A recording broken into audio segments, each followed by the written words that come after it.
साथियों जोहार, जय भीम, जय संविधान।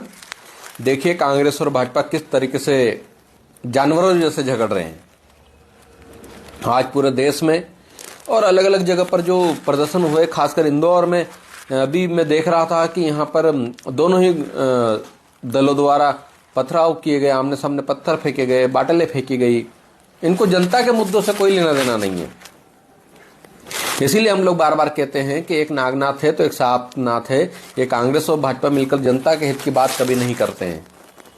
जनता के मुद्दों को प्रमुखता से जिस आवाज, बुलंद आवाज में उठाना चाहिए वो नहीं उठाते हैं।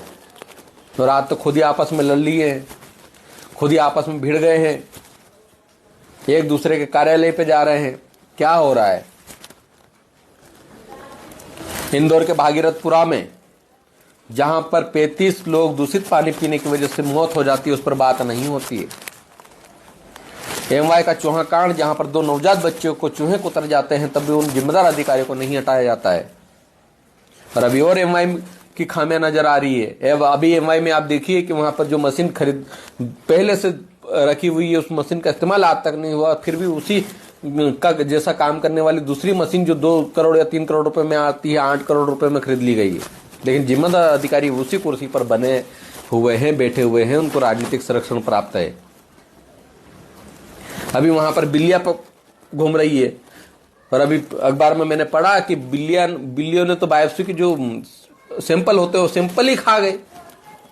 अब जिन्होंने सैंपल बायोप्सी करवाने के लिए जो सैंपल दिए थे वो सैंपल तो खा गए, खत्म हो गए। अब उसकी बीमारी का पता कैसे चलेगा? इतनी लापरवाहियां हो रही है, लेकिन उन लापरवाहियों पर बोलने के लिए कोई तैयार नहीं है। लेकिन जयस हमेशा मुद्दों की आवाज को उठाता आया है और मुद्दों की आवाज को उठाता रहेगा। और आने वाले समय में हम लोग कांग्रेस और भाजपा को जरूर, पूरी जनता देख रही है किस प्रकार से कांग्रेस और भाजपा सिर्फ पोस्टरबाजी में मशगूल है, जिनको बड़े बड़े होर्डिंग लगाने हैं, आदिवासी मत का पैसा मुख्यमंत्री के कार्यक्रम में खर्च करना है, बस यही हो रहा है। अगर वास्तव में आदिवासियों का हित चाहते तो आदिवासी मद में अभी 47,000 करोड़ रुपए के आसपास जो बजट आया है, वह आप व्यक्ति विकास में आदिवासियों के खर्च कीजिए। लेकिन नहीं करेंगे, क्योंकि वह पैसा तो किसी और अन्य विभागों में बांटकर बंटाधार करना है। लाडली बहना को देना है, सड़क बनानी है, पुलिया बनाना है, टंकी बनानी है, मुख्यमंत्री के कार्यक्रम कराने हैं, हेलीकॉप्टर उतारने, बस इसमें खर्च करके खत्म कर दो। विपक्ष भी इन पैसों का क्या हुआ, इसका जवाब ही नहीं मांगता है। आखिर जनता उम्मीद करे तो करे किससे? लेकिन जय सड़क पर लड़ रहा है, और जय सड़क पर लड़ते हुए संवैधानिक तरीके से लड़ेगा, और आगे भी हर मुद्दों के साथ अपनी आवाज को बुलंद करता रहेगा।